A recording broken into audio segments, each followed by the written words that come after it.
Hello everyone, we're on chapter 12 and we are on paragraph 2.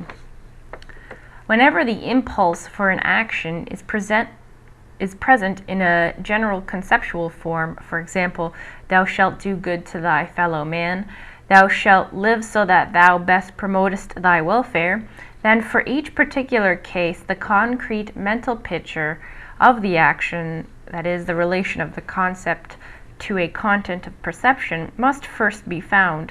For the free spirit who is impelled by no example, nor fear of punishment or the like, this translation of the concept into a mental picture is always necessary. And paragraph 2 is summarized as follows. When the impulse for an action is present in a general conceptual form, example, do good to others, for each individual case, the mental picture must first be found. For the free spirit, this translating the concept into a mental picture is always necessary.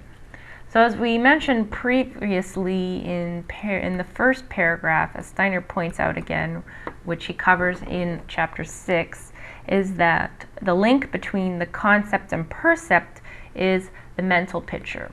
So this paragraph is basically pointing out that if we have a concept that we realize, we have to work on the mental picture and creating the mental picture for the action.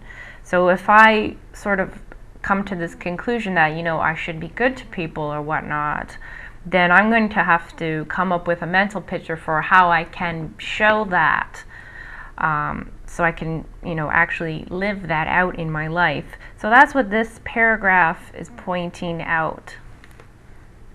So as Steiner mentions in this paragraph as well, the translation of the concept into a mental picture is always necessary. So for the free spirit, whatever concepts we acquire in life, we're always going to turn it into a mental picture, and then that is what leads us to action. So we're going to move on to paragraph 3. Man produces concrete mental pictures from the sum of his ideas, chiefly by the means of the imagination.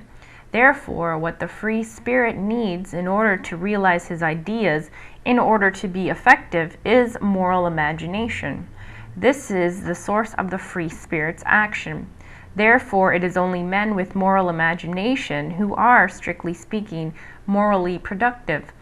Those who merely preach morality, that is, people who merely spin out moral rules without being able to condense them into concrete mental pictures, are morally unproductive. They are like those critics who can explain very intelligibly what a work of art ought to be like, but who themselves incapable of even the slightest productive effort. And paragraph 3 is summarized as follows. Mental pictures are produced by the imagination. For the free spirit to realize his ideas, to be effective, he needs moral imagination. Moral imagination is the source of the free spirit's action. So what this paragraph is talking about is about in order to produce mental pictures, you need to have moral imagination, which is what this whole chapter is going to be about, as it's called moral imagination.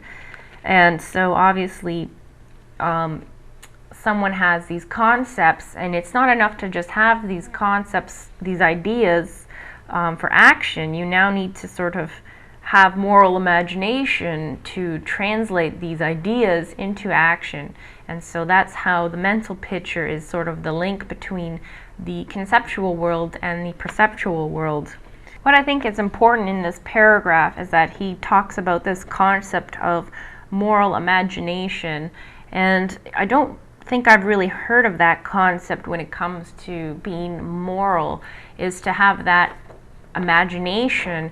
And it makes sense when you think about this paragraph, because people have ideas and sometimes you just have difficulty translating that into action. And after reading this paragraph, it pretty much seems to boil down to the fact that someone is lacking moral imagination. That is, they're having difficulty creating these mental pictures out of these concepts and these ideas that they have.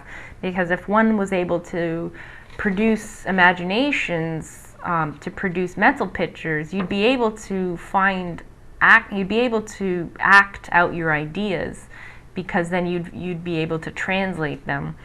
And it would make, to me, this is an important point in this. It's a very important concept to really understand, this concept of a moral imagination.